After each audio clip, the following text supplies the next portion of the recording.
Hi, my name's Steph, and I make polymer clay companions for people who need a little bit of comfort, strength, or joy in their lives.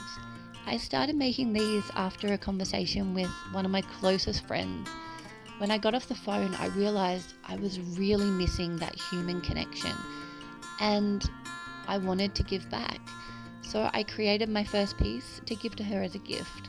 And since then, I realized it helped my mental health so much that I needed to keep making them.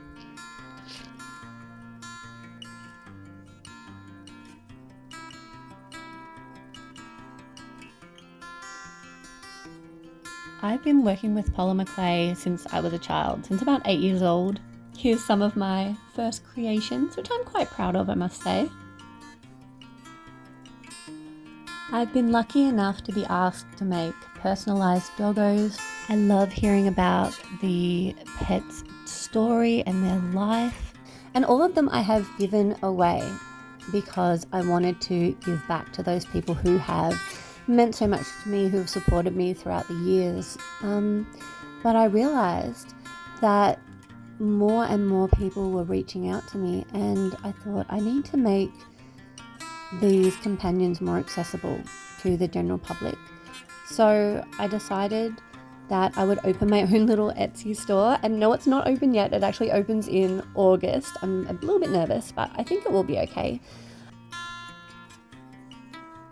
For my first collection, I would go with those favorites like little sloth, panda, koala.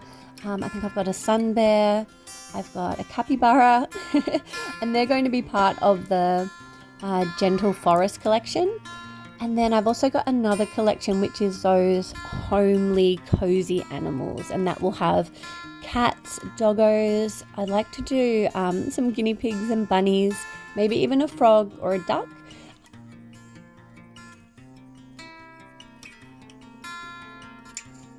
Okay, so I'd better tell you a little bit about myself, I suppose, because at the moment all you can see is my hand.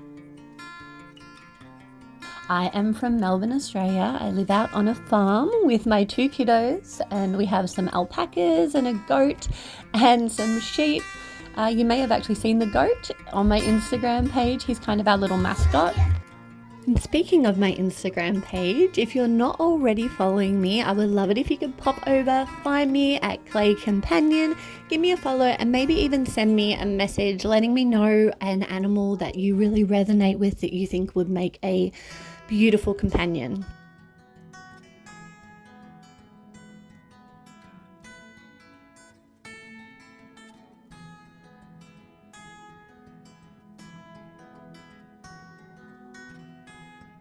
Okay, on to clay. At the moment, I use Sculpey Primo, just in the white, as you can see.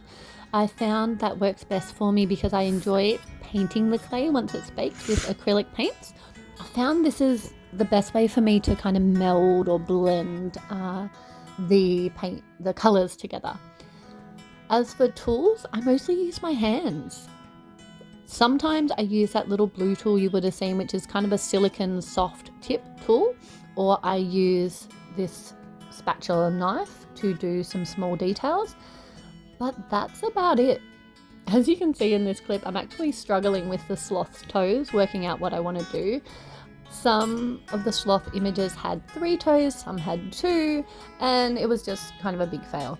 But we did get there in the end, and I found a style that I'm happy with.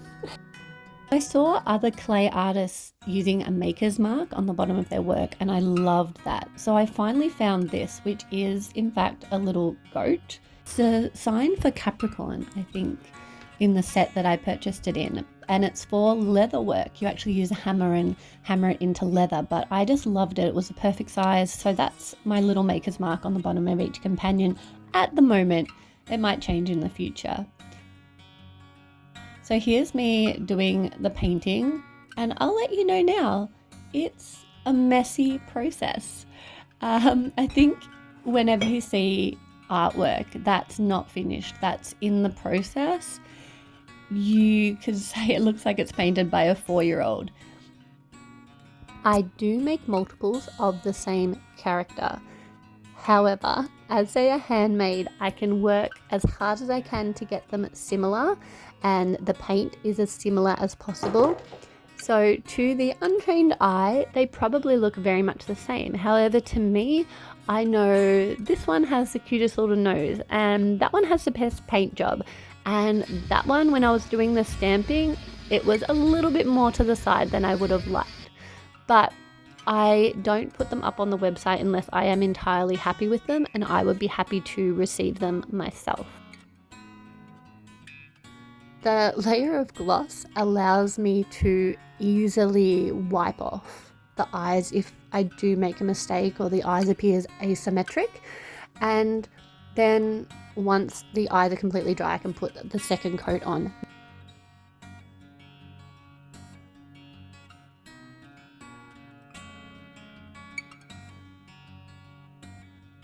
Here I am giving our companion his little mug, and with that, we are all ready. Here is the Gentle Forest collection companions that I have made this week, and they are going to be the first to launch on my Etsy store. I may add some more to this collection. If you have any ideas, please leave them in the comments. But for now, I am really happy with this set. Thank you so much for watching. Please remember to like and subscribe. It would help me out so much. And until next video, I hope you have a fantastic day.